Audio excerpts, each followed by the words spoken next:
హరి ఓం. వసుదేవసుతం దేవం కంసచానూరమర్దనం దేవకీ పరమానందం కృష్ణం వందే జగద్గురుం. కృష్ణం వందే జగద్గురుం. తీర్త్వా మోహార్ణవం హత్వా రాగద్వేషాదిరాక్షసా సీతా శాంతి సమాయుక్త ఆత్మా రామో విరాజతే. ఆత్మా రామో విరాజతే. ఆత్మస్వరూప బంధుగణ, మనం భగవద్గీతలో 12వ అధ్యాయం అంటే భక్తి యోగము అంటారు. ఈ భక్తి యోగము చాలా ప్రసిద్ధి. ప్రతి ఒక్కరు కూడా ఒక్కసారి భక్తి యోగం చదువుదాం, పారాయణం చేద్దాం అంటారు. ఎందుకంటే మనకి స్వాభావికంగా భక్తి అంటే ఒక రకమైనటువంటి ప్రీతి, ఇష్టం, శ్రద్ధ. కాబట్టి అటువంటి భక్తి యోగంలో 2 భాగములు ఉన్నాయి. ఏంటి? వాస్తవానికి భక్తి అంటే ఏమిటి అని ఒక భాగం అయితే, ఆ భక్తి పొందినటువంటి వ్యక్తులు, మనుష్యులు ఎటువంటి లక్షణములు కలిగి ఉంటారు అంటే, ఆ భక్తి యొక్క రిజల్ట్ ఏమిటి, ఫలితం. అందువలన ఆ ఫలాన్ని, భక్తి యోగం యొక్క ఫలం ఇప్పుడు చూస్తాం. అంటే ఇప్పటి వరకు మనము భక్తిని చూసాం. ఏంటి? 5 మెట్లుగా, 5 స్టెప్స్గా భక్తిని చెప్పారు భగవాన్ శ్రీకృష్ణ. అయితే ఆఖరి శ్లోకంలో ఏం చెప్పారు? శ్రేయోహి జ్ఞానం అభ్యాసాత్. అభ్యాసము కంటే జ్ఞానము శ్రేయ అంటే గొప్పది. ఎటువంటి అభ్యాసము అంటే, ఏదో మీరు బయట మామూలు కొన్నిసార్లు విని చూచి ఆ విధంగా మీరు ఏదైనా ధ్యానం చేసుకున్నారు అనుకోండి, అంటే జ్ఞానము లేని ధ్యానము. జ్ఞానము లేని ధ్యానాన్ని అభ్యాసము అంటారు. దానికంటే జ్ఞానము అంటే ఈశ్వర స్వరూప జ్ఞానం తెలుసుకోవడం అనేది గొప్పది అన్నారు. తర్వాత జ్ఞానాత్ ధ్యానం విశిష్యతే. అయితే ఈ జ్ఞానం కంటే ధ్యానముతో కూడి ఉన్నటువంటి ధ్యానం చేస్తారు చూడండి. ఇప్పుడు మనం చేశాం, చిదానంద రూప శివోహం శివోహం అంటే ఏంటి? ఆ శివ ఆత్మస్వరూపమై ఉన్నది అని తెలుసుకొని మనం ధ్యానం చేస్తే కేవలము జ్ఞానము తెలుసుకున్న వారి కంటే విశిష్యతే, గొప్పది అన్నారు. అయితే ఆ ధ్యానం కంటేను ధ్యానాత్ కర్మఫల త్యాగ. ఎందుకు అలా అన్నారంటే, మనం ఇక్కడ ఒక విషయం గమనించాలి. త్యాగాత్ అంటే కర్మఫలాన్ని అనుభవించే ముందు భగవంతునికి అంకితం చేసి ఈశ్వర ప్రసాదంగా స్వీకరించాలి. అందుకే మన సంప్రదాయము, మన ధర్మములో ఈ ప్రసాద బుద్ధి సూక్ష్మంగా అంతర్లీనంగా ఉంటుంది. అందువలన మనం కొత్త ఇల్లు కట్టినా, కొత్త పశువులు తెచ్చినా, కొత్త దుస్తులు కొన్నా ఇవి అవసరమైతే ఆహార పదార్థములు వండిన ప్రతి ఒక్కటి కూడా భగవంతునికి నివేదన చేస్తాం, అర్పిస్తాం. అందువలన ఇటువంటి భావనతో, అంటే మనం తీసుకున్న ప్రతి ఒక్కటి ఈశ్వర ప్రసాదం అనే భావన చేయడాన్నే కర్మఫల త్యాగం అంటారు. అలా స్వీకరిస్తే గొప్ప ఫలం ఏంటి, ఫలితం ఏంటి? శాంతి అంట. అందుకే ప్రసాదం అంటే దాని అర్థం ఏంటి తెలిసిన? మనం ఏమనుకుంటాం? ఈ లడ్డూనో పులిహారనో వడలు ఏవో చెప్తారు. కానీ సద్ ధాతు సంస్కృతంలో ప్రసాద అంటే మనశ్శాంతి, మన ప్రశాంతం, మనస్సు ప్రశాంత స్థితిని ప్రసాదం అంటారు. అందువలన ఈ ప్రసాదం అనే భావనతో ఈశ్వర నుండి ఏది వచ్చినా మనము ప్రసాదంగా స్వీకరించాలి. అందుకే దాన్ని ఏమంటారంటే ఆగతే స్వాగతం కుర్యాత్. ఏది మీకు వచ్చినా మీ వద్దకి అది ఈశ్వర ప్రసాదం. దానివల్ల ఏమవుతుంది? శాంతి కలుగుతుంది ఇమ్మీడియట్లీ.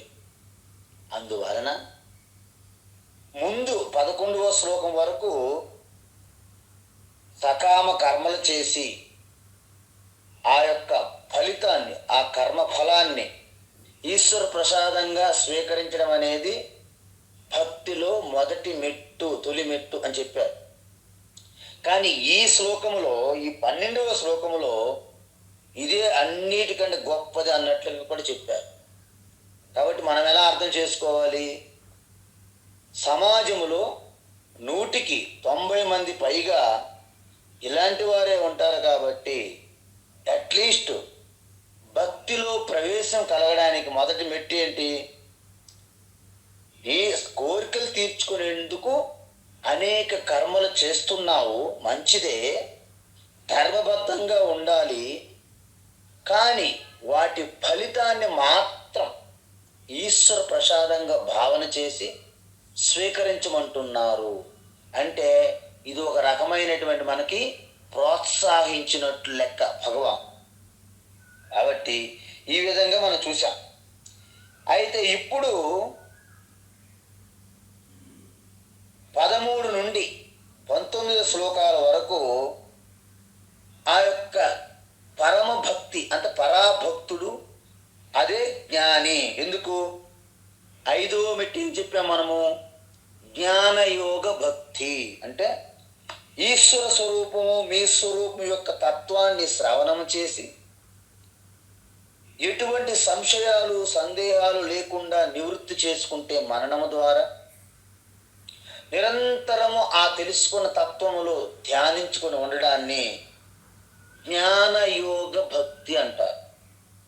మరి అలాంటి ఇప్పుడు మీరు చూడండి, ఒక వ్యక్తి ఉన్నారు. ఒక వ్యక్తి మొట్టమొదటి సకామ కర్మలు చేస్తూ ఆ ఫలితాన్ని ప్రతిసారి ఈశ్వర ప్రసాదంగా స్వీకరిస్తున్నారు. అది మొదటి మెట్టు. కొంతకాలంకి చేసే ప్రతి కర్మ అంటే శరీరంతో కానీ, మాటలతో కానీ, మనస్సుతో కానీ ప్రతి ఒక్కటి ఈశ్వరార్పణ బుద్ధితో కర్మ చేయడము, సత్కర్మలు చేయడము, పంచమహాయజ్ఞాలు లాంటివి చేయడము, వచ్చే రిజల్ట్ని ఈశ్వర ప్రసాదంగా భావిస్తాం. దాన్ని నిష్కామ కర్మయోగ భక్తి అంటారు. చూడండి, మన పెళ్ళి అనేది ఒక పెద్ద ఆశ్చర్యము, రహస్యము, అత్యంత అద్భుతం. ఎందుకంటే ఈ పెళ్ళి, ఈ సంతానము, బిడ్డలు మనం అనుకునే రీతిలో ఉండవు.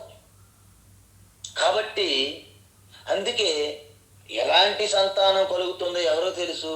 అందుకే ఈశ్వర ప్రసాదంగా భావిస్తుంది. అందుకే ఈశ్వర ప్రసాదు, శివప్రసాదు, కృష్ణ ప్రసాదు, రామ్ ప్రసాదు, దేవీ ప్రసాదు అని పెట్టుకుంటాం ప్రసాదం. సో ఈ విధంగా కర్మ చేసేటప్పుడు ఈశ్వరార్పణ పూజగా వచ్చే ఫలితంని ఈశ్వర ప్రసాదంగా భావన చేస్తే అది రెండవ మెట్టు, నిష్కామ కర్మయోగ భక్తి. మొదటి మెట్లోను రెండవ మెట్లోను మీరు బహిర్ముఖంగా ఉంటారు, ఎందుకంటే కర్మలలో ఉంటారు కాబట్టి. కానీ అంతర్ముఖంలోకి వెళ్తే తప్ప పరమాత్మ యొక్క దర్శన అనుభూతి లేదని శాస్త్రం ద్వారా వింటున్నాం కాబట్టి, అది మన అనుభూతిలో కూడా వస్తుంది కాబట్టి, అంతర్ముఖ సమారాధ్య బహిర్ముఖ సుదుర్లభ అని చెప్పారు లలితా సహస్రనామంలో కూడా. అందువలన ఏకరూప ఈశ్వరుణ్ణి ఉపాసనాపరమైనటువంటి ధ్యానం చేయడాన్ని ఏకరూప ఉపాసనా భక్తి అంటారు. అంటే మీకు ఇష్టదేవత భక్తితో ధ్యానించడం. రామ, కృష్ణ, శివ, దేవి, గణేష్ ఎవరైనా సరిపరు, ఈవెన్ సూర్య ప్రతిమ. అలా చేస్తూ మీరు ఏకాగ్రత సిద్ధిస్తుంది మీకు. అప్పుడు మెల్లగా అప్పుడు కొన్నాళ్ళకి ఆ ఇష్టదేవతయే సర్వం వ్యాపించి ఉన్నాడు త్యాగరాజు వలె. అంతారామమయం రామదాస్. సో ఒకే రామ ఇష్టదేవత రామయే సర్వం జగత్తంతా వ్యాపించి ఉన్నారు. అప్పుడు విశ్వరూప ఈశ్వర ఉపాసన ధ్యానం చేస్తారు. అప్పుడేమవుతుంది? ఏకాగ్రతతో ఉన్న మనస్సు విశాలమైన మనసుగా మారిపోతుంది. ఈ సృష్టి అంతా ఈశ్వర వ్యాపించి ఉన్నారు, భగవంతుడితో నిండి ఉన్నది. ఇది 4వ స్టెప్, 4వ మెట్టు. అప్పటికీ అయిపోలేదు. తరువాత శ్రవణము అంటే జ్ఞానయోగ భక్తి. మీరు విశ్వరూప ధ్యాన ఉపాసన ఎప్పుడైతే బాగా ఉంటుందో, ఈశ్వరుడి భగవంతుడే మీకు ఒక గురువుని తారసపడేటట్లు చేస్తారు. కాబట్టి అప్పుడు గురువు శాస్త్రము ద్వారా శ్రవణము జరుగుతుంది. మీకు యథార్థ తత్వం యొక్క శ్రవణం, తర్వాత మననం, తర్వాత నిధిధ్యాసనం చేస్తే దాన్ని జ్ఞానయోగ భక్తి, ఉత్తమమైనటువంటి 5వ మెట్టు భక్తిలో. అయితే మీరు అనవచ్చు, ఈ 5 చేసినటువంటి వ్యక్తి ఎలా ఉంటారు? ఇది ఒక ప్రశ్న ఇక్కడ. కానీ ఈ 5 ఒకే జన్మలో జరుగుతాయా? జరగవచ్చును. జరగకపోతే మరో జన్మ, ఇంకా జరగకపోతే మరో జన్మ. అందువలన మనం ఏ మెట్టులో ఉన్నామనేది మనకే తెలుస్తుంది. అందుకే అందరికీ ఇది సమానం కాదు. కొంతమంది డైరెక్ట్గా విశ్వరూప దర్శనంతోనే ప్రారంభిస్తారు.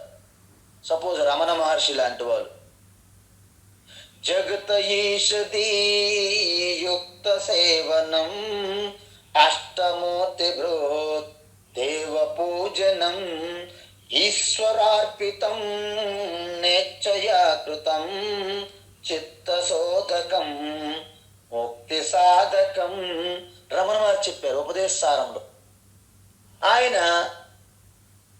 ఈ సకామ కర్మయోగ భక్తి, నిష్కామ కర్మయోగ భక్తి ఇవన్నీ లేవు. డైరెక్ట్గా విశ్వరూప ఈశ్వర ఉపాసన ధ్యాన భక్తులకు వెళ్ళారు. ఎందుకు? పూర్వ జన్మల్లో ఇవన్నీ చేసి ఉండొచ్చు. ఎందుకంటే ఈ 5 మెట్లు తప్పనిసరి. కానీ మనం ఒక రోజు 1000 మెట్లు ఉంటాయి సింహాచలంలో. మేము ఉండేవాళ్ళం అక్కడ, చిన్నప్పుడు అక్కడే చదువుకున్నాం. ఒక్కొక్కసారి చిన్నవాళ్ళం కాబట్టి 1000 మెట్లలో ఒకరేమో 200, 300 మెట్లు ఇక్కడ అక్కడ అలసిపోతాం, కూర్చుంటాం అంతే, 1 గంట పాటు అలా. తర్వాత మళ్ళీ మొదటి మెట్టుకు వచ్చి ఎక్కుతామా, లేకపోతే ఆ 300 మెట్టు నుండి మనం ప్రారంభిస్తామా? కొత్తగా అప్పుడే బస్ దిగారు, ఆయన 300 మెట్టు నుండి వెళ్తున్నారు, నేను కూడా అక్కడి నుంచి వెళ్తానంటే ఎలా వెళ్తావు చెప్పండి? కాబట్టి ఈ 5 మెట్ల యొక్క భక్తి అందరికీ సమానం కాదు. ఈ జన్మలో సాధన తపస్సు ద్వారా జరగవచ్చు, ఇంతకుముందు పూర్వజన్మలో సాధన తపస్సు వలన జరగవచ్చు. అందుకే ఎవరైనా డైరెక్ట్గా శాస్త్ర గురు శ్రవణము మననము నిధిధ్యాసనలు అంటే జ్ఞానయోగ భక్తిలో డైరెక్ట్గా ప్రవేశించారు అనుకోండి, వాళ్ళని మనం అర్థం చేసుకోవాలి. అంటే వీళ్ళందరూ కూడా యోగ భ్రష్టులు. పూర్వజన్మలోనే చాలా తపస్సు సాధన చేసి చిన్న అంటే గమ్యం చేరుకునే ముందే దేహత్యాగం జరిగి ఉండొచ్చు అని. అందువలన మీరందరూ కూడా ఈరోజు ఈ జ్ఞానయోగ భక్తిలో మీరు ఉన్నారంటే మీరందరూ కూడా పూర్వజన్మలో అనేక ఋషి యోగులుగా అనేక తపస్సు ఆ యొక్క ధ్యాన మార్గాలు యోగ మార్గాలు ఎన్నో చేశారు కాబట్టి ఈరోజు మీరు ఈ యొక్క జ్ఞానయోగముతో కూడిన భక్తి చేయగలుగుతున్నారు. లేకపోతే ప్రాతకాలంలో ఎవ్వరూ ఈ భగవద్గీత లాంటి అధ్యయనం చెయ్యరు. ఎందుకంటే ఈ సమయంలోనే మంచి నిద్ర పడుతుంది చాలా మందికి. అసలైన నిద్ర ఇప్పుడు వస్తుంది వాళ్ళకి. ఎందుకంటే రాత్రి 1 గంట వరకు సీరియళ్ళు, డిస్కషన్లు, అనేక పెళ్ళిళ్ళు, పేరెంటగాళ్ళు, వాళ్ళు కొన్నారు, ఇది కొన్నారు, బంగారము, ఇల్లు, కార్లు, అన్ని చీరలు, అన్ని ఆభరణాలు, పెళ్ళిళ్ళు, ఉద్యోగాలు అన్నీ ఉంటాయి కదా, వ్యాపారాలు. ఇవన్నీ రాత్రి 2 గంటల వరకు ఉంటుంది కాబట్టి అప్పుడే 2 గంటలకు పడుకుంటే 5 గంటల వరకు అటు తిరగడం ఇటు తిరగడం, బెడ్ నుండి left right left right left right చేస్తుంటారు. ఆర్మీ వాళ్ళ బెడ్ మీద చేస్తూ ప్రాతకాలం బ్రహ్మముహూర్తంలో సరిగ్గా బ్రహ్మముహూర్తంలో నిద్ర వస్తుంది వాళ్ళకి. కాబట్టి అందరూ చాలామంది ఇప్పుడు ఇంకా బెడ్ మీద ఉంటారు. నాకు తెలిసి హైదరాబాద్ కదా ఇది ఇంటర్నేషనల్ సిటీ. కాబట్టి మీరు ఈ భగవద్గీత అధ్యయనం కోసం ప్రాతకాలంలోనే అత్యంత సత్వగుణ సంపత్తితో అత్యంత జాగరూకతతో సావధానంగా మనం ఇది అధ్యయనం చేస్తున్నామంటే మీ అందరికీ ఖచ్చితమైనటువంటి విశ్వాసం, దృఢమైనటువంటి శ్రద్ధ ఉండాలి. ఖచ్చితంగా మీరు 5వ మెట్లో ఉన్నారు భక్తి. అయితే ఈ 5వ మెట్టు భక్తి ఉన్నవారు ఎలా ఉంటారు అనేది మనం తెలుసుకుంటే వారి యొక్క లక్షణముల గురించి చెప్తున్నారు.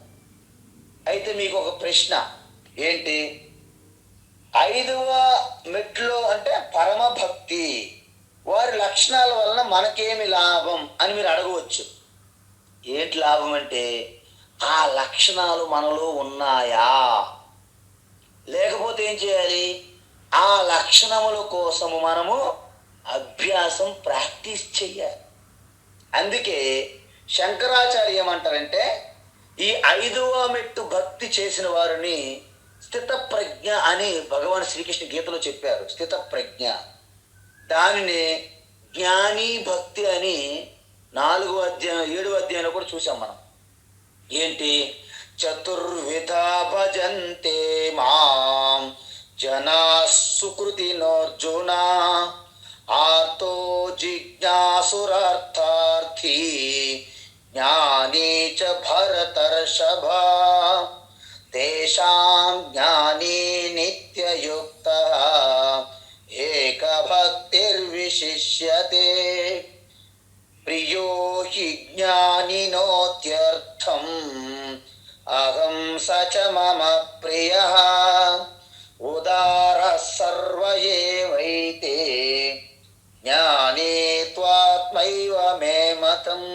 చూసారా, ఇక్కడ వరకు మీరు చూస్తే 4 రకాల భక్తుల్లో ఉన్నప్పటికీ అందులో జ్ఞాని అంటే జ్ఞానయోగ భక్త అంటే జ్ఞానయోగం ద్వారా భక్తి ఎవరైతే చేస్తారో ఆ జ్ఞానయోగ భక్త నాకు అత్యంత ప్రియము అని చెప్పారు కృష్ణ పరమాత్మ. ఎందుకు అని మనం అడగక తప్పదు. అంటే వారు నాకంటే లేశమంతా కూడా భిన్నంగా ఉండరు. ఎలాగైతే అలా సముద్రం 2 నీరుగా ఎలాగైతే వేరుగా ఉండవో, బ్రేస్లెట్ అండ్ చైన్ ఎలాగైతే బంగారం కంటే వేరుగా ఉండదో, వారు నా ఆత్మస్వరూపంగా ఉంటారు అని చెప్పారు.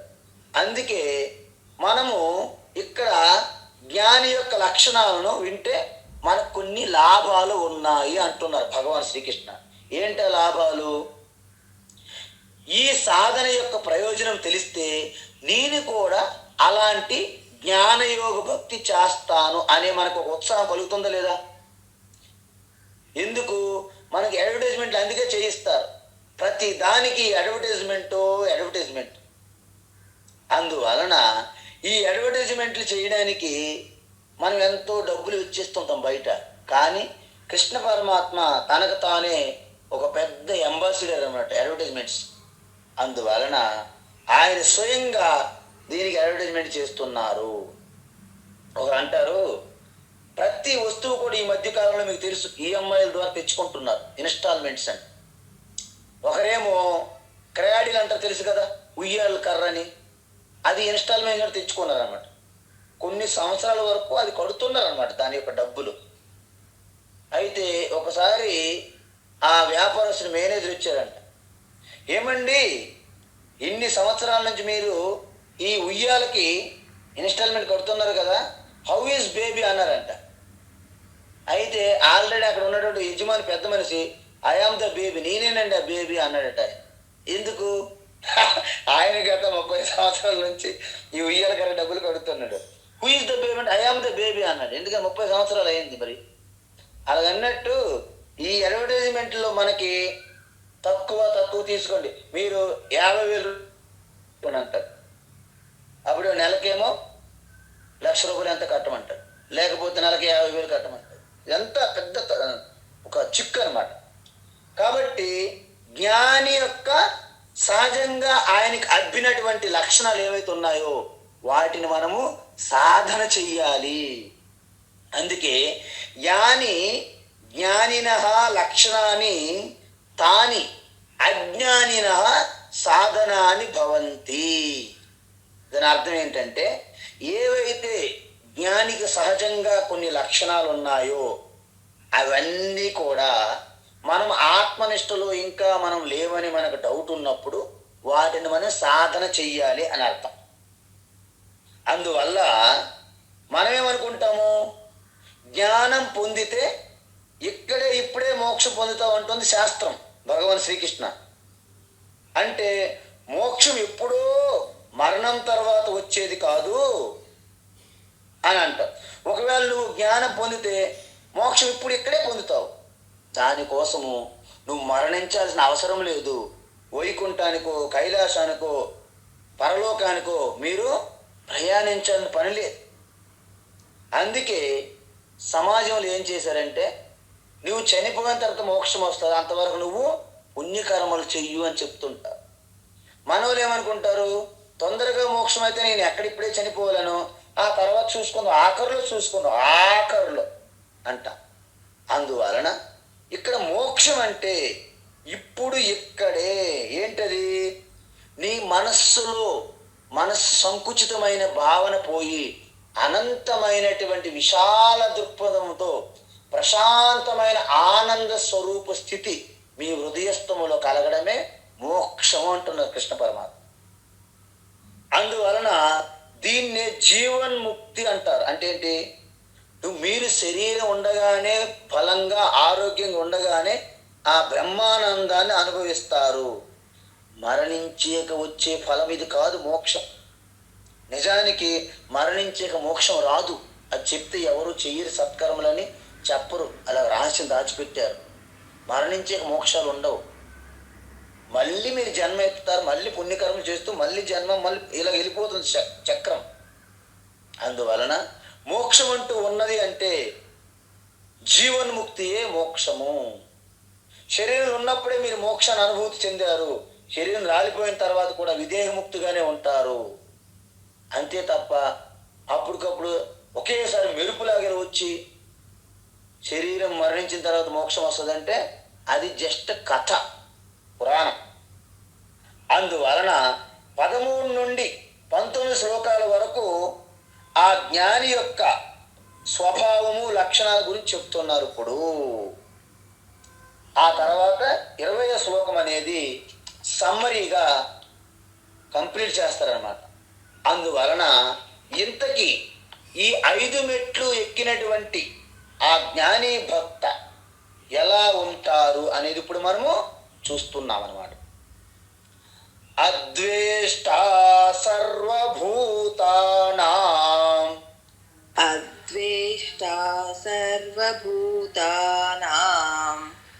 అద్వేష్టా సర్వభూతానాం, మైత్రీ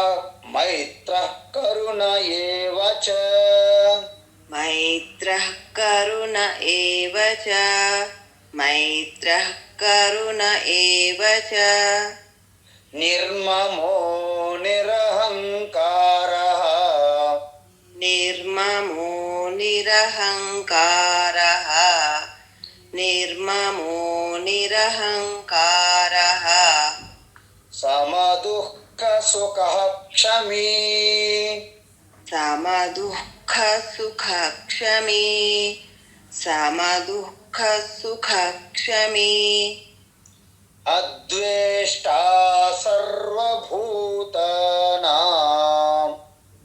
మైత్రః కరుణ ఏవ చ అద్వేష్టా సర్వభూతానాం మైత్రః కరుణ ఏవ చ అద్వేష్టా సర్వభూతానాం మైత్రః కరుణ ఏవ చ నిర్మమో నిరహంకారః సమదుఃఖ సుఖః క్షమీ నిర్మమో నిరహంకారః సమదుఃఖ సుఖ క్షమీ నిర్మమో నిరహంకారః సమదుఃఖ సుఖ క్షమీ. ఉత్తమం. అయితే ఇక్కడ సమదుఃఖ సుఖ క్షమి విసర్గం ఉంది కదా, ఆ విసర్గాన్ని విసర్గంగానే పలకాలి. ఎందుకంటే విసర్గం తరువాత మనకి క్ష అక్షరం వచ్చింది, అది సంయుక్త అక్షరం అంటారు. సంయుక్త అక్షరం కంటే ముందు విసర్గం ఉంటే యాజ్ ఇట్ ఈజ్గా ఉన్నది ఉన్నట్లుగా మనం ఉచ్చారణ చెయ్యాలి. ఇది ఒక చిన్న నోటు. ఓకే, అయితే ఇక్కడ ఏమంటున్నారు? సకల ప్రాణులు యందు అంటే సకల ప్రాణులకి ఏ ఒక్క ప్రాణిని కూడా మనము ద్వేషించలేము. ఎవరు? పరాభక్తి కలిగి ఉన్నటువంటి 5వ మెట్టు కూడా పాస్ అయినటువంటి ఆ భక్తులు ఎవరైతే ఉన్నారో వారు అద్వేష్ట సర్వభూతానాం అంటే ద్వేషభావం అనేది లేశమంత కూడా ఉండదు. అయితే మనందరికీ డౌట్ వస్తుంది. ఎందుకంటే మనం ఎంత ద్వేషం నాకు లేదని మీరు ప్రకటించుకున్నప్పటికీ ద్వేషం ఉన్నట్లుగా మనకి అనిపిస్తుంది. ఎందుకు? మనలో ఉన్నటువంటి లక్షణాలన్నీ మీరు రాసుకోండి. ఒకసారి ఒక కాగితం తీసి పెన్ను పేపర్ తీసుకొని మనలో ఏ ఏ లక్షణాలు ఉన్నాయని చూసుకుంటే ఇవి ఎంత, ఈ మంచి లక్షణాలు ఎంత తక్కువగా ఉన్నాయో మన మోక్షానికి అంత దూరంగా ఉన్నట్లు లెక్క. నాలో ద్వేషం ఉన్నది, నాలో రాగం ఉన్నది, నాలో కోపం ఉన్నది, నాలో అసూయ ఉన్నది, ఇలాంటి చూసుకొని లోపి ఇవన్నీ రాసుకొని అనుకోండి. ఇవి ఎంత ఎక్కువగా మనలో ఉన్నాయనుకోండి మనం అంత దూరంగా ఉన్నట్టు మోక్షానికి. అదే అలా కాకుండా అద్వేష్ట అంటే ద్వేషం లేకుండా, లేశమంతా లేదు, ఇవి మంచి లక్షణం అనమాట. ఇది అందువలన మనం అంటాము, శాస్త్రం ఏముంటుంది, భగవాన్ ఏమంటున్నారు? మీలో ద్వేషం అనేది ఒక అయోట అణువంత కూడా ఉండకూడదు అంటున్నారు. అయితే మనం ఏమనుకుంటాము? ఆ ఎదుటి వ్యక్తి చేస్తున్నటువంటి నేరాలు, ఘోరాలు, అపరోధాలు బట్టి మనలో ఆయన మీద కోపం రాకుండా ఎలా ఉంటాం అని సమర్థించుకుంటాం జనరల్గా మనం. ఎందుకంటే వాళ్ళు చిట్టా విప్పితే అంత భయంకరంగా ఉంటుంది కాబట్టి నేను వాళ్ళ మీద ద్వేషం చెందకుండా ఎలా ఉండగలను అని మనము వాదిస్తాం. కానీ శాస్త్రం ఏమంటుంది, భగవాన్ ఏమంటున్నారు? మీరు ఒక పని చెయ్యండి, అతను చేసే చెడు పనులు కూడా మిమ్మల్ని ద్వేషించినట్టు అనిపిస్తాయి, కానీ అలా ద్వేషించడం వలన ఏమి జరుగుతుంది మనం ఆలోచించాలి. ఎందుకు? ఇంతకు ముందు వాళ్ళు చేసినటువంటి చెడు పనుల వలన ఆల్రెడీ మీ మనసుకంతా కలత చెందింది. మళ్ళీ వారి మీద ద్వేషించడం వలన మరింత ప్రాబ్లమ్స్లో మీ మనస్సు ఇరుక్కుంటుంది. అంటే మరింత గందరగోళంగా, మరింత అలజడిలో, మరింత మనశ్శాంతి కోల్పోవడము జరుగుతుంది. అయితే వాళ్ళని ద్వేషించకుండా ఎలా ఉండగలుగుతాము చూసారా? అంటే అంటున్నారు, వాళ్ళని ద్వేషించకుండా కూడా వాళ్ళకి మనము ఒక గుణపాఠం చెప్పగలము. ఎలా ఎలా సెటరేట్ చేయగలము? ఎలా అంటే శాస్త్రం మనకి ఒక మాన్యువల్ ఇచ్చింది. ఏమిటంటే ఈ జగత్తులో మీరు ఎవరిని ద్వేషించాల్సిన పని లేదు. స్వామీజీ, మరి మాకు వాళ్ళు అన్యాయం చేశారు, మాకు ఇబ్బంది పెట్టారు, మాకు చాలా మనోవేదనకు గురి చేశారు, వారి మీద ద్వేషించకుండా ఎలా ఉండగలం? మరి ద్వేషించకుండా వాళ్ళకి పనిష్మెంట్ గుణపాఠం ఎలా చెప్పగలము అని మీరు అడిగినప్పుడు భగవాన్ శ్రీకృష్ణ ఏమంటున్నారంటే వారిని ద్వేషించకుండా కూడా మీరు వాళ్ళకి బుద్ధి చెప్పవచ్చును. ఎలా? దానికి సామ దాన భేద దండ అని ఒక చిట్టా ఇచ్చారు మనకు. ఒక చిట్టా, ఒక మాన్యువల్, ఒక ఇన్స్ట్రక్షన్స్ అంటారు. ఫస్ట్ వాళ్ళతో మనము సామంగా అంటే ఒక సౌమ్యంగా ప్రశాంతంగా సిట్టింగ్ వేసుకొని సెట్ చేసుకోవాలి. మాటలతో డైలాగ్ కుదరదు, వాళ్ళు యాక్సెప్ట్ అంగీకరించరు. అంగీకరిస్తే వారి మీద మీకు ద్వేషమే రాదుగా. కాబట్టి అప్పుడేం చేస్తారు? రెండో మెట్టు దానము. అంటే ఏవో కొన్ని పారితోషికాలు, ఏదో కొంత వాళ్ళకి ఎక్స్ట్రా బహుమానంగానే ఇస్తాం. అలా ఇవ్వడం వలన కొన్నిసార్లు వారు అంగీకరిస్తారు, మెత్తబడతారు. అలాంటప్పుడు కూడా మీరు వాళ్ళని సరిదిద్దవచ్చును. కొంతమంది అక్కడికి కూడా అంగీకరించు. అప్పుడేంటి? భేదం. వారి నుండి మీకు డిఫరెన్సెస్ విడిపోతారు అంతే.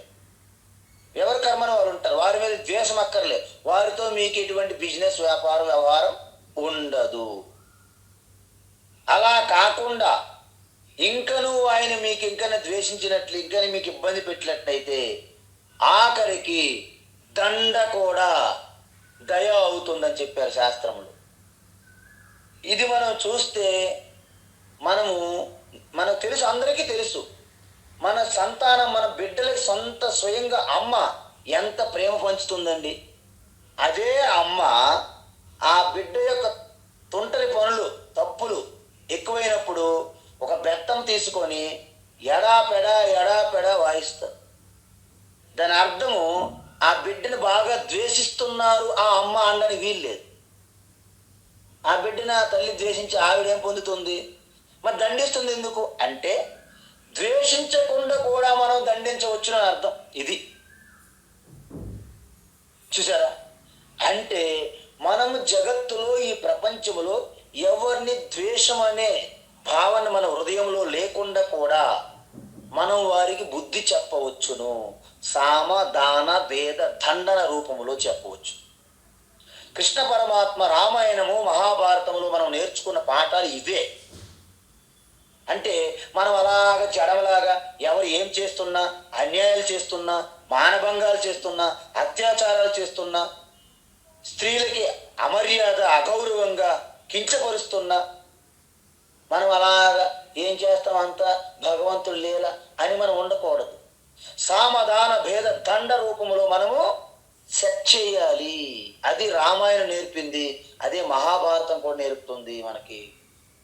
అందుకే చూడండి, రావణ యుద్ధములో చివరికి రావణుడు వధించినప్పుడు కూడా రాముడి హృదయములో ప్రేమే ఉన్నది. ఆ రావణాసుడి మీద ద్వేషం లేదండి.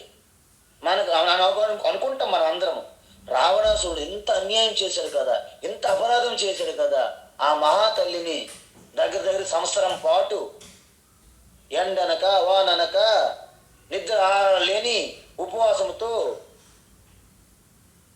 ఒక సింహంలాగా ఉన్నటువంటి ఆ తల్లి ఒక చిన్న పీనుగులాగా అయిపోయారు. అంత బాధ ఆ శ్రీరామచంద్రుడు ఆ విరహం భరించలేక సీతామాతకి ఎంత కష్టం కలుగుతుందని ఆయన అక్కడ ఎంత బాధపడి ఏడ్చారు. ఇవన్నీ జరిగాయి. కానీ రావణాసురుడికి యుద్ధం జరుగుతున్నప్పుడు మాత్రము ఆ హృదయంలో ద్వేషం పెట్టుకోలేదు రాముడు. ప్రేమే ఉన్నది. రావణాసురుడి మీద కూడా ప్రేమ మాత్రం, ద్వేషం లేదు. మరి వధించాల్సి వస్తే వధించడమే నా దండన. అది కూడా దయతో చేసినదే.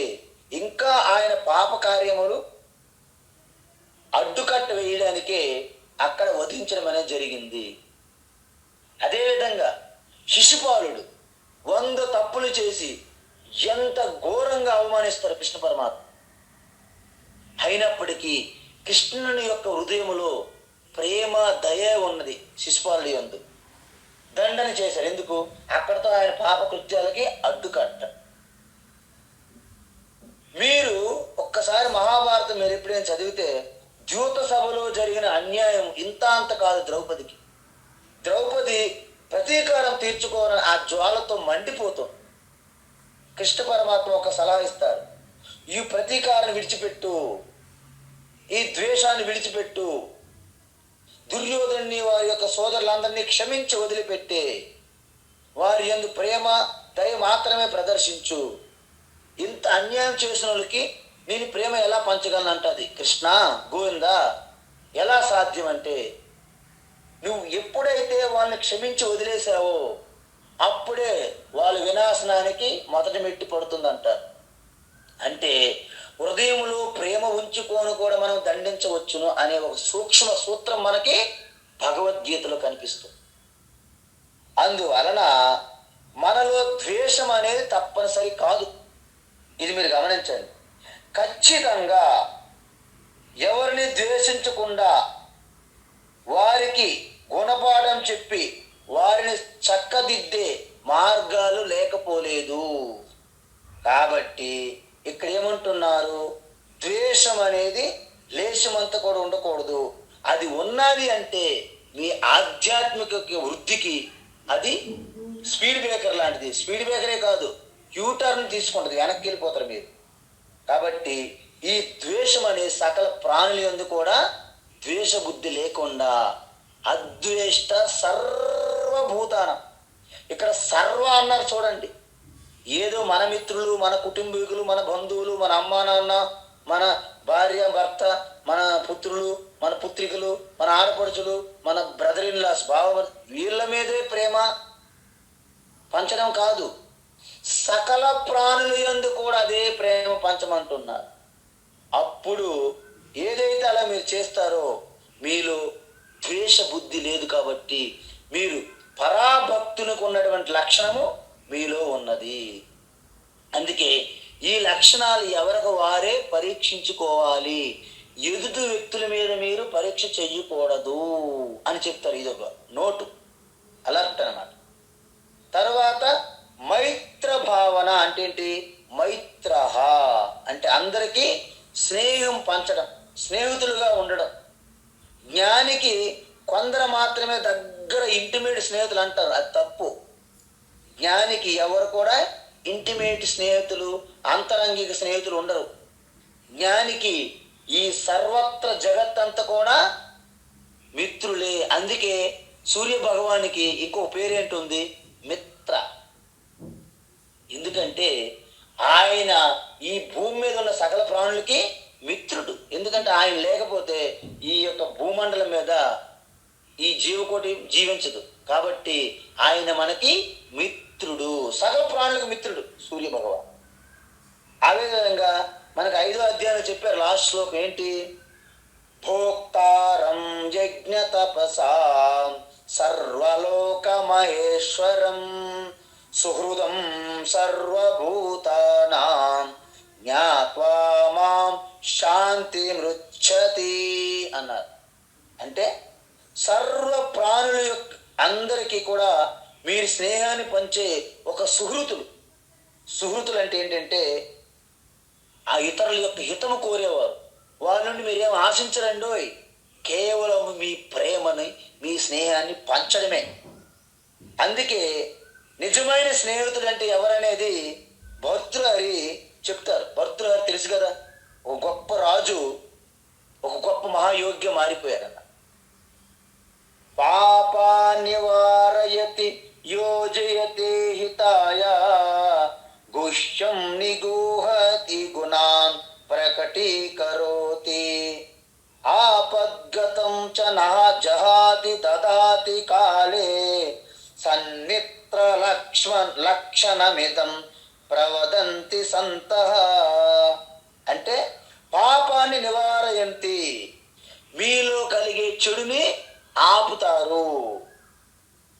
అదేవిధంగా మీలో ఉన్న మంచిని బయటికి ప్రకటింపచేస్తారు. మీ యొక్క మంచి గుణాలని అడ్వర్టైజ్మెంట్ చేస్తారు. మీ యొక్క చెడుని అలా దాచిపెడతారు. ఒకవేళ చెడు గుణాలు ఏమైనా మీలో ఉన్నా అది ప్రచారం చేయరు నిజమైన స్నేహితులు. మన నిజమైన స్నేహితులు అంటారు, పొరపాటును తెలుసో తెలియదు చిన్న పొరపాటు జరిగితే దాన్ని భూతార్థం వేసి న్యూస్ పేపర్లో అడ్వర్టైజ్మెంట్ ఇచ్చి టీవీల్లో కూడా చూపెడతారు ఈ రోజుల్లో ఉన్న మిత్రులు, స్నేహితులు. కాబట్టి మీలో మంచి గుణాలని అడ్వర్టైజ్మెంట్ చేస్తారు. మీలో చిన్న చిన్న బలహీనతలు ఉంటే అవి రహస్యంగా ఉంచుతారు. మీలో తప్పుడు పనులు ఏదైనా చేస్తే అవి చేయకుండా అడ్డుకుంటారు. ఆపత్కాలాల్లో మిమ్మల్ని విడిచిపెట్టరు. అదేవిధంగా ఎల్లకాలం సర్వత్రా మీకు ఒక గైడు, ఒక మార్గదర్శిగా మీతో పాటు అన్ని కాలాల్లోనూ, మంచిలోను సుఖ దుఃఖాల్లో కూడాను మీతో పాటు నడిచేవారే మిత్రులు అంటారంట. ఇది భర్తృగారి చెప్పారు. కాబట్టి పాపాలు చెయ్యబోతుంటే వాటిని అడ్డుకుంటారు. నిజమైన స్నేహితులు అడ్డుకుంటారండి. కానీ కొంతమంది ఏంటి తెలుసా, దుర్యోధనుడికి మహాభారతంలో చూస్తే వాళ్ళందరూ కూడా ఎంకరేజ్మెంట్ చేస్తారు. చెయ్యి నీకు తిరిగిలేదు, చెయ్యి అంటుంటారు అన్నమాట. అందుకే దుష్ట చతుష్టయం అంటారు వాళ్ళని. ఎవరు వాళ్ళు? దుర్యోధన, శకుని, కర్ణ, దుశ్శాసన, ఈ నలుగురిని దుష్ట చతుష్టయం అంటారు. అందువలన మీరు చెడు కార్యాలు చేస్తుంటే చేయకుండా అడ్డుకునేవారే నిజమైన మిత్రుడు. యోజియతే హితాయ, మిమ్మల్ని సన్మార్గంలో పెట్టడానికి ప్రయత్నిస్తారు. యోజియతే గుహ్యం నిగూహతి అంటే మీరు మీ మనసులో ఉన్న రహస్యాన్ని మంచి మిత్రులతో పంచుకుంటారు. అలాంటప్పుడు ఎంతో నమ్మకంతో, విశ్వాసంతో పంచుకుంటే అవి బయటికి ప్రకటించకూడదు ఆయన. అందువలన మీ యొక్క, అందుకే నా పర్సనల్ విషయాన్ని చేసుకుని ఎవరితోని, నా ఆప్తమిత్రులు, నా ప్రాణ స్నేహితులు అంటారు చూసారా. ప్రాణ స్నేహితులు అంటారు, వాడేమో అవసరం వచ్చినప్పుడు బ్లాక్మెయిల్ చేస్తారు. కాబట్టి అలాగ చెయ్యకూడదు.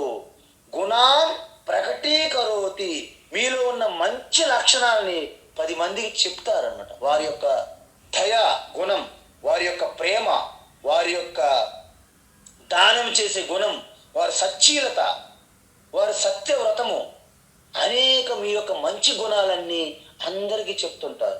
చూడండి, మా దగ్గరికి ఎంతో మంది వస్తుంటారు. కానీ ఒక్కొక్క అమ్మతో మాట్లాడినప్పుడు కానీ, ఆ అమ్మని మనము డైరెక్ట్గా చూసినప్పుడు కానీ ఆ ముఖంలో ఒక ఆధ్యాత్మిక తపస్సు మనకు కనిపిస్తుంది. స్వామీజీ మీకు ఎలా కనిపిస్తుంది అనొచ్చు. మీకు కూడా కనిపిస్తుంది. ఎలా? మనం ఎదుటి వ్యక్తిని మనం ఒకటి గుర్తించాలంటే అది మనలో ఉండి తీరాలి. మీరు ధర్మాన్ని గుర్తించాలంటే మీ హృదయంలో ధర్మం ఉండాలి. మీరు ప్రేమ, ఎదుటివారి ప్రేమని మీరు గుర్తించగలగాలంటే మీ హృదయంలో ప్రేమ ఉండాలి. ఎదుటివారి ముఖములో ఆ సచ్చీలత, ఆ యొక్క నిష్ఠతో కూడిన భక్తి, ఆ ప్రేమ, ఆ జాలి, దయ, ఇలాంటి ఉదాసీనత, ఆ యొక్క కపటం లేకుండా ఆ యొక్క హితం కోరే పనులు చేసేవారు, దాన ధర్మాలు చేసేవారిని మనము గుర్తించగలుగుతాం. ఏం మాట్లాడక్కర్లే, ముఖం చూస్తే తెలిసిపోతుంది. వారిలో ఎటువంటి కపటం లేకుండా, ఎటువంటి కృత్రిమంగా ఆర్టిఫిషియల్ స్మైలింగ్ కాకుండా ఒక సహజమైనటువంటి నవ్వు, చిరునవ్వు, ప్రసన్నమతో కూడినటువంటి నవ్వు ప్రకటమవుతుంది అనమాట. ఎలాగైతే ఒక చిన్న బాలబాలికలు, బేబీస్లో కపటము లేని నవ్వు, ఆ యొక్క కమలం ఎలాగైతే వికసిస్తుందో ఆ విధంగా కొంతమందిలో మనకి కనిపిస్తుందో ముఖములో. వారితో మాట్లాడినప్పుడు కూడా మనకి ఒక రకమైనటువంటి ఒక ప్రశాంతం కలుగుతుంది మన మనస్సులో. ఈ విధంగా వారి గుణాలను మనము 10 మందికి చెప్తుంటాము. వాళ్ళే నిజమైనటువంటి స్నేహితులు. అంతవరకు మీ చుట్టూ ఉన్న కొందరు స్నేహితులు మీకు ఏదైనా ఆపద వచ్చిందనుకోండి, ఆమె దూరంలో ఉంటారండి, 100 మీటర్ల దూరంలో ఉంటారు. అప్పుడు ఎవరు మన దగ్గర రారు, పారిపోతారు. వారు నిజమైనటువంటి స్నేహితులు కాదు. ఆపద్గతం చ నా జహాతి, మిమ్మల్ని విడిచిపెట్టరు. చూసారా, మీ దగ్గర పుష్కలంగా మంచి డబ్బులు, ధనములు అన్నీ ఉన్నప్పుడు, వసంతకాలం ఋతువులాగా మీ చుట్టూ ఉన్నప్పుడు మీ చుట్టూ రాసుకొని పూసుకొని తిరుగుతారు. కానీ మీకు ఆపదలు వచ్చినప్పుడు మిమ్మల్ని వదిలేసి వెళ్ళిపోయిన వాళ్ళు నిజమైన స్నేహితులు కాదు, మీరు గుర్తించాలి. అన్ని పరిస్థితుల్లో కూడా మిమ్మల్ని వదిలిపెట్టకుండా ఉండేవారే పరాభక్తుల యొక్క లక్షణము. అందుకే మనకి భజగోవిందులు ఏం చెప్పారు?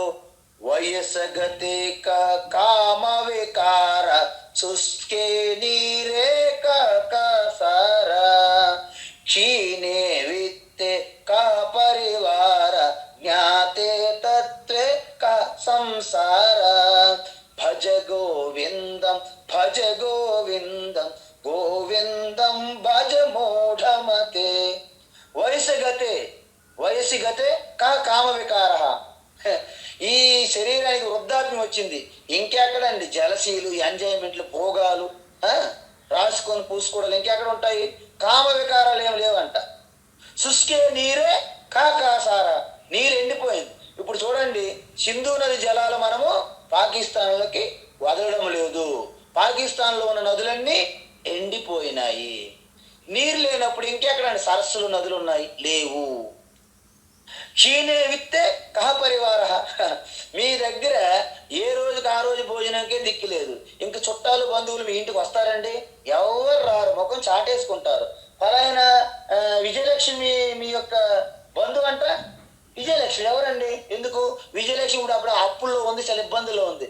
విజయలక్ష్మి ఎవరో ఇప్పుడు దూరం బంధువులండి. ఎందుకు? విజయలక్ష్మి ఆపదలో ఉంది కాబట్టి.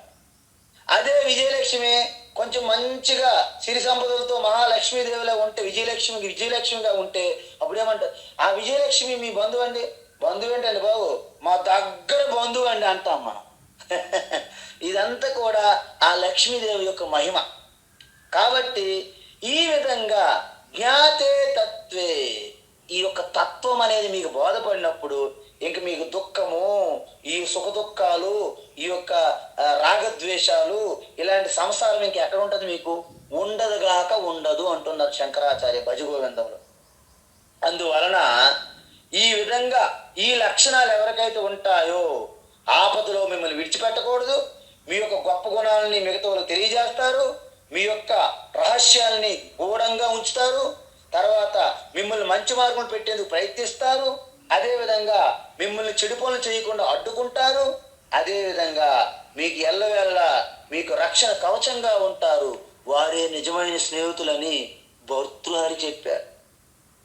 అందువలన మనకు ఆరాధ్యాలు ఏం చూసాము? దయా, కరుణ. ఇప్పుడు మూడో లక్షణం ఏంటి? పరాభక్తులకి మూడవ లక్షణం ఏంటి? కరుణ. ఒకటోది ఏంటండి? అద్వేష్టం, అంటే ద్వేషం లేకుండా. రెండవది మిత్ర, అంటే మిత్ర బుద్ధి, అంటే మిత్ర భావన, మైత్ర. మూడవది కరుణ. కరుణ అంటే జాలి, దయ. ఎవరైనా కష్టంలో ఉంటే మన మనస్సు వెన్నలా కరిగిపోతుంది. దయ అంటే ఏంటంటే ఎదుటివారి కష్టాన్ని కూడా తన కష్టంగా భావించి ఎవరైతే అలాగా మనం కర్పూరంలో కరిగిపోతారో వారిలో ఆ యొక్క కరుణ, దయ అనేది పుష్కలంగా ఉందని భావన. కొంతమంది అయితే ఎదుటివారికి ఆపద చూసి తను ఏడ్చేసుకుంటారండి. నిజంగా తనకు కలిగిన దానికంటే ఎక్కువ బాధపడిన వాళ్ళని చూశాను నేను చాలామంది. వారు ఎక్కడో ఉంటారు సుదూరములో. వారికి ఏదైనా ఆపద కలిగిందని వార్త వస్తేనే ఇక్కడ అమ్మగారు చలించిపోతారు. అలాంటి వాళ్ళు హృదయము వెన్నలా ఉంటుంది అనమాట. నవనీతం అంటారు. మరి అలాంటి నవనీతమే శ్రీకృష్ణుడికి ఇష్టం. మరి మన దాంట్లో ఇప్పుడు అంత పాలు కలిపి నీళ్ళు కలిపిన పాలు టైపు కదా, పాలు పోయడం అవసరం. హుస్సేన్ సాగరు చెడిపోయింది పర్వాలేదు కానీ లేకపోతే ఆ నీరంతా పాలు వేసేవాళ్ళు ఈ పాటి మన వాళ్ళు. ఈ విధంగా మనం ఉండడం వలన అది కాదు, మనలో ఆ దయ ఉండాలి.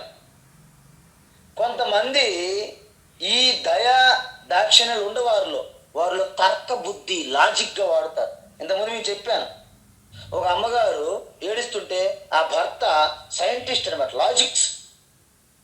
ఆవిడ ఏడుస్తున్నారు ఏదో ఇబ్బంది కలిగి. అయితే తను వాదార్చాలి కదా.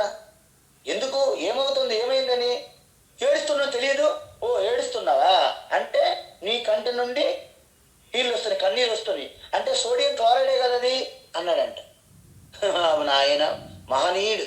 అంటే వారిలో ఎటువంటి దయా దాక్షిణ్యం ప్రేమ ఉండవండి, కఠినంగా ఉంటారు. అలాంటి లాజిక్లు తర్క బుద్ధి అవసరం లేదు. కాబట్టి ఇక్కడ ఆత్మౌపమ్యేన సర్వత్రా సమం పశ్యతి యోర్జున సుఖం వా యది వా దుఃఖం సయోగి పరమో మతః. చూసారా, సర్వము నా ఆత్మస్వరూపమైన భావంలో ఉన్నవారికి ఎదుటివారి యొక్క దుఃఖమైన సుఖమైన అది నాదే అనే భావంలోకి వెళ్ళిపోతారు.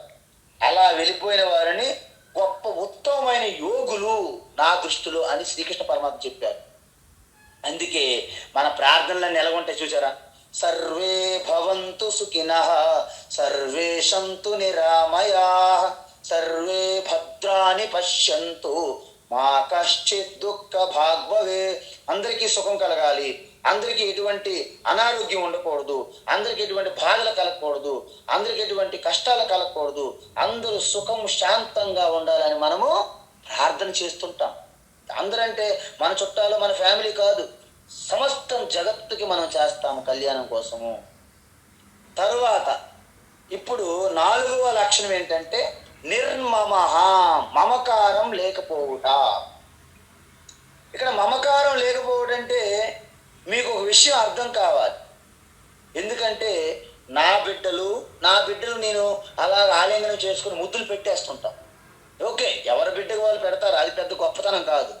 పక్కింటి వాళ్ళ బిడ్డను కూడా మీరు ఆ విధంగా ఆలింగనం చేసుకుని ముద్దులు పెట్టగలరా?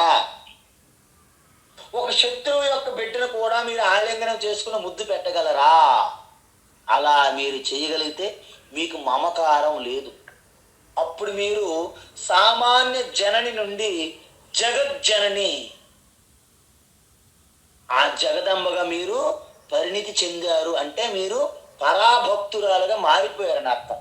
అంటే శ్రీకృష్ణ పరమాత్మ చెప్పినట్టు 5వ మెట్టును మీరు టచ్ చేసినట్టు. ఈ మమకారం లేకపోవడం, అందుకే మనకి ఏం చెప్తారు నిర్వాణ శతకంలో, నా మాత అది కాదు, నా మృత్యుర్న శంకా మే జాతి భేద పిత నైవ మే నైవ మాతా న జన్మ నా బంధు న మిత్రం గురు నైవ శిష్య చిదానంద రూప శివోహం శివోహం అంటారు. అంటే ఎవరితో కూడా మమకారం పెట్టుకోకూడదు. ఎందుకు పెట్టుకోకూడదు? నీకంటే భిన్నంగా వేరుగా ఎవరు ఉంటే కదా.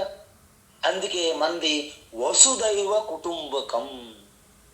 ఈ పరిచ్ఛిన్న భావనలతో ఎవరైతే ఉంటారో వారే వీళ్ళు మా వాళ్ళు, వాళ్ళు పరాయి వాళ్ళు అనే భావంతో నిండిపోతారు. నిజానికి ఈ వసుదైవ కుటుంబం అంటే ఆత్మ లేనిది ఏ ప్రాణి లేదు కాబట్టి, ఆత్మే ఆధారం కాబట్టి, ఆత్మ అంటే మీరే కాబట్టి, మీకంటే భిన్నంగా ఏమీ లేదు కాబట్టి దానినే వసుదైవ కుటుంబకం. అంతటి పూర్తిగా మమకారం లేకపోవడము.